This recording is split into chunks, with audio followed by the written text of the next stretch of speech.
So that would have earned you $300. The next was a 2 for breakfast, which was a Wednesday for 4 nights, which would have yielded $280. You should have taken that. The next one was IBM, a Tuesday for 3 nights, which would have been $270, and it was recommended you don't take that. The next one was a corporate rate, arrival on a Monday for 2 nights, which would have been $230, and they recommend you take that. The next one was IBM for 2 nights, arrival on a Tuesday, which would have been $180. They don't recommend you take that. The next one was a corporate rate of a Wednesday for 1 night for $115.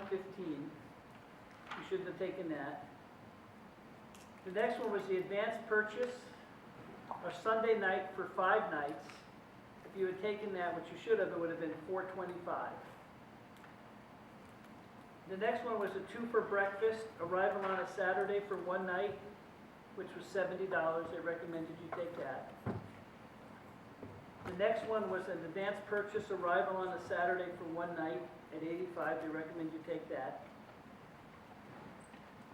The next one was a government rate for 4 nights at $300. They didn't recommend you take that.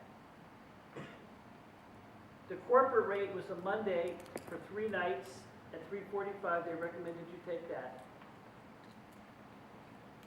The next was an IBM for 2 nights at arrival on a Wednesday. They didn't recommend you take that. And then the second to the last was 2 for breakfast, a Thursday for 2 nights. Arrival on a Thursday, 2 nights for $140. They recommended you take that. And then the government rate was a Monday, 5 nights for a total of $375. They recommended you take that. So you had 2,300? 375, yes. Okay, so somewhere I probably said something wrong. So you'll get the T-shirt. I wasn't worried about the shirt. I just Did you find that so we'll have to figure out where you were off. But according to the numbers that I have, the most you could raise would be $2,250. Is anybody close to that? What was yours? 1,900? I got, you go. I got 2,150. Okay, 2,150. Yeah. I got you see which one you missed? 45. I don't know yet. Okay. Try to. Well, so the 3 of you will meet afterwards, and then we'll get you 3 shirts. So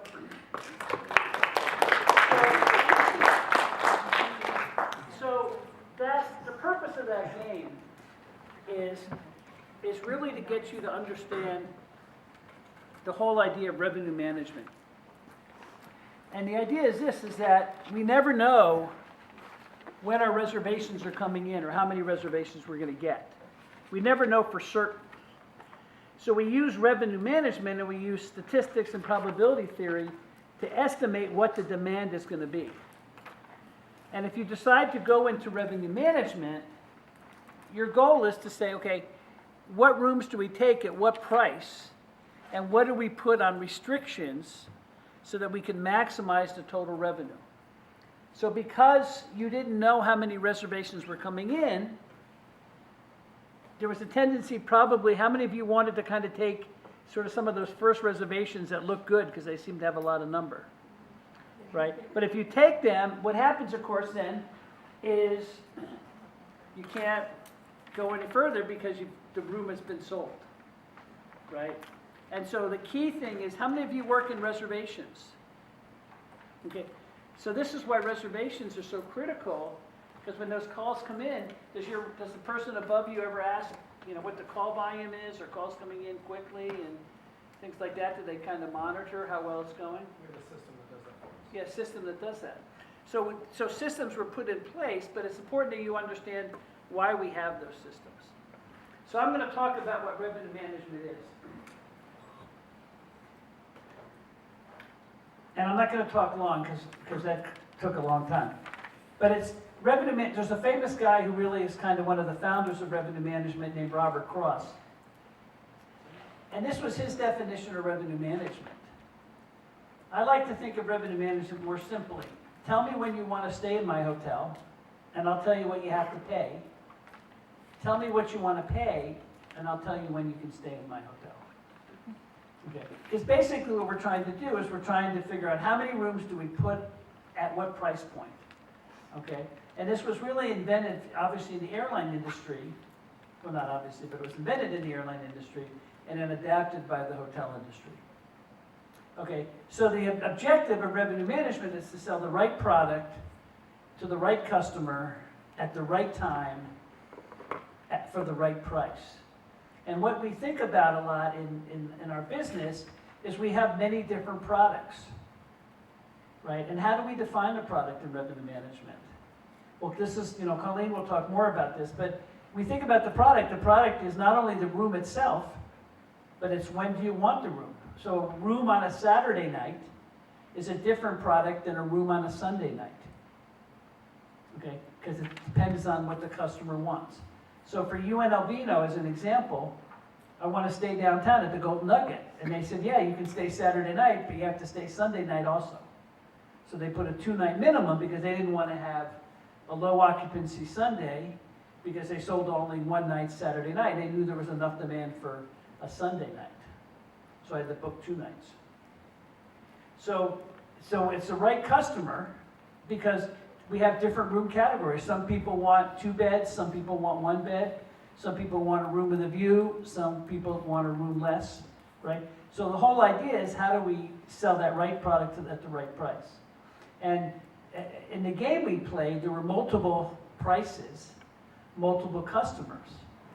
And we had to decide whether or not we wanted to take that customer at that price at that time. Okay? And because we have constrained demand. We can't sell more rooms. So this is what I said earlier about, tell me what price and I will tell you when you can arrive. And not only when you can arrive, but I'll tell you the type of room that you can have. I booked a hotel room once a long time ago on Priceline. And when it was a really cheap room, and when I checked in, it turned out the room had no windows. And I went and I complained and I said, my room has no windows. And they said, how did you pay for your room? I said, I booked it on Priceline. They said, how much did you pay? And I said, like 60 pounds, because I was in Europe, 60 euros. And he goes, what did you expect for 60 euros? I have a room that has a window for 120 euros. And he said, you're going to be asleep anyway, what's the window? You should have booked direct. What? You should have booked direct. Yeah. So revenue management, as we think about it, works best with industries that have the following characteristics. And the reason for each of these, the first one, if I don't sell that room today, I've lost that revenue forever.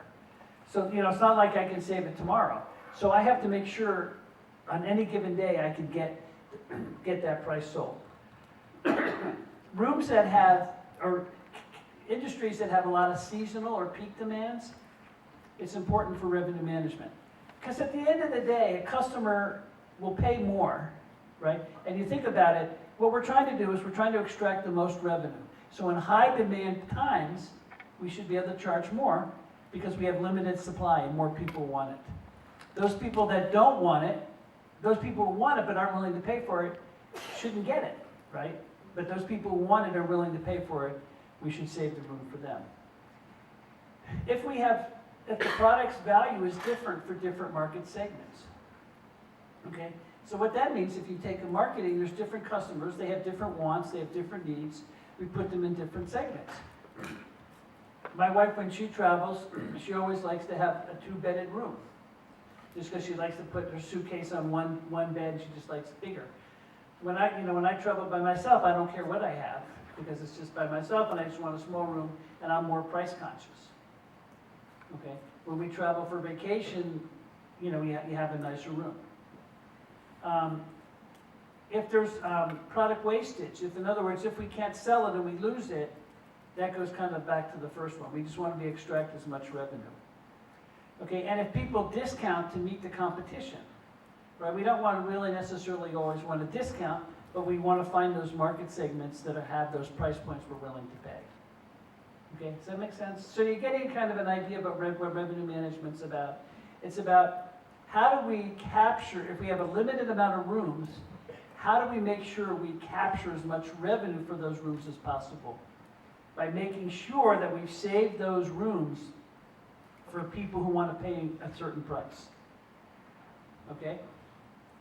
And again, excuse me, as I say, sell the right space to the right customer at the right price at the right time.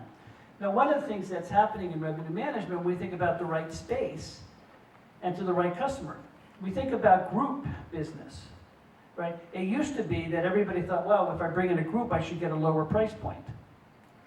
But at the end of the day, we have a lot of function space we have to build to pay for those groups. If we didn't have any function space, we wouldn't have to have groups, right? And if we had no groups, we wouldn't have to have function space, and yet we pay for that function space. So every day that that function space is empty, that's revenue we've lost because we're paying for the heating, the lighting, we're paying the mortgage on that space. So in a sense, groups should pay more. And if we can get a customer who's willing to pay more on a given night, who's just there not for the group, we should probably look at taking him or her, right? So understanding the space and how we can sell that space becomes very important. In the restaurant business, you can always tell a poorly managed restaurant if you come in and there's two of you and they put you at a four-top, right? Because what happens there? That table is built to get revenue from 4 people, but we've only put 2 people there. So we're losing revenue. You often see people waiting in line to get in, and you see a lot of people at a 2-top, right? At the right time. In Japan, for a while, you booked your restaurant by how much time you wanted to sit there. Okay? So we think about the right time. That goes back to tell me when you want to come. I'll tell you what you have to pay. Right? If you want to come on a Tuesday night, I'll charge you this. If you want to come on a Friday or Saturday, you're going to have to pay different. Okay? But again, we have fixed capacity and we want to do it as profitable as possible. Okay? Obviously, revenue management works in all our industries. And here are the types of questions you'll be asking in revenue management. Should I sell this room at a discount, or should I take a chance on the future purchase? So you think about it this way. When you think about probability theory and you think about expected value, if you sell a room for $100 and there's an 80% chance that that room will sell, your expected value is 80 because it's 0.8 times 100. So the question is, am I willing to sell this room at $80, or do I think there's a chance I could sell it at $81? If I think there's a good chance I can sell at 81, then I'll turn it down at 80. And that's what all the revenue management systems do, is they work out that mathematical equation. It also helps tell us, how many rooms should we be available? And of course, how many 2-tops versus how many 4-tops should I have? And also, how should I manage my reservations? Excuse me, and that's the example we just talked about, the reservations. But I did a study when I taught revenue management before I became dean, and I worked with a young woman who was a grad student who worked for one of the restaurants. And we looked at, okay, should we use open tables? Should we do walk-ins, etc.? And we wanted to see which is the best source of revenue for us. And they found that when they took open table, people would cancel. So it was better for them not to take some open table on certain nights and just allow walk-ins, because walk-ins were bigger parties, had higher check averages and things like that. Okay? And again, excuse me, I have allergies. So what are the necessary conditions for revenue management? We just kind of had a slide about this a few minutes ago. Fixed capacity, perishable inventory, when people are making their advance reservations like we do in hospitality. When time is important, that's the day of the week, time of arrival. And then if we can have segmented markets, like people who are willing to spend a lot of money versus people who aren't willing to spend a lot of money. Okay? And when we think about how do we make our duration more predictable, how did we define duration? Right, we can make, yes, we have a room, but it's only available for 2 nights. It's only available for 3 nights. In a restaurant, yes, we have a certain time you can arrive, but you have to depart at a certain time. Okay, good example, I've been very lucky in my life. I've been able to travel a lot of places. And so my wife and I were in India, and we wanted to make a reservation at the restaurant downstairs. So we eat early. So we called down to and I was there doing some seminars, so I knew like the senior leadership of the hotel and stuff. So I called down to make a reservation for 6 o'clock for 2 people at the Chinese restaurant. I know, being in India eating the Chinese food is kind of weird, but we had just been eating Indian food for days. So they said, oh, I'm sorry, we have no 6 o'clock reservations. And I said, oh, okay, we'll just go somewhere else. About a minute later, the general manager calls me and says, hey, Stowe, what are you guys, you and your wife doing for dinner? And I said, well, we were going to go to your Chinese restaurant, but no reservations, so we'll probably just go out. 2 minutes later, I get a call from the restaurant manager saying, Mr. Shoemaker, we have a table for you. Right? So then I felt bad that someone was going to be kicked out of my seat, right? I sat there from 6 to 8, and no one came into the restaurant. My wife and I were the only ones eating there. And I said to the manager of the restaurant, I said, how come I couldn't get a reservation at 6? And he said, well, you know, people from India, they like to come in at 8, and they don't like to wait for their table, so we block the table up to the time they come in. Right? If Colleen did that, she'd be fired. Right? Yeah, like, immediately, because there was all this revenue that they were losing, right? So what we want to think about is, if you're working in a restaurant, you know, don't you hate it? How many of you work in a restaurant? You hate it, right? When people are just sitting there and they've had their coffee, they got their check, and they're just sitting there chatting, right? Because you want that next table to come in so you can get a bigger tip. Well, what you should restaurants should begin thinking about is, hey, we're so glad you had dinner. Hope you enjoyed it. Can I go buy you a drink at the bar so you can further have your conversation there? Because we have people who need your table. Right? Because then the amount you spend on that drink is a lot less than you're going to earn in terms of the revenue. So that's how we have to think about all of this kinds of stuff to drive revenue. Okay? And these are just things to reduce, like duration. I gave you some good examples about that. To reduce arrival uncertainty. You know, overbooking. Right? Airlines overbook all the time. Right? Hotels overbook all the time because we know there's a probability that someone's not going to show up. Okay? We can do cancellation penalties. We can call them to remind them about their reservation. Okay? And again, for uncertainty, is again all these different controls we're going to put on. All right? And so that's pretty much what I wanted to talk about in terms of revenue management. The slides were just, I gave you examples of all the other things, and we'll give you the slides so I don't have to sit and read them to you. But any questions at all for my part? Because really the expert is Colleen. And Colleen was my student many years ago. Your favorite student? My favorite student. I can't believe you didn't start with that. Well, you were my favorite student, and you know that, so. I know, but they should know. What I loved about Colleen when she was my student, and she truly was my favorite student, she was working full time, and yet she came to class early. She sat in the front row, always asked questions, was always inquisitive about why, and then would go home and work all day, but she always turned her assignments in on time and earned an A. And she just has really progressed in her career because she's always thought differently, followed the non-traditional path, like with the examples you gave about asking about pricing. And as students, that's what you want to do. Colleen's a wonderful role model because she worked all the time.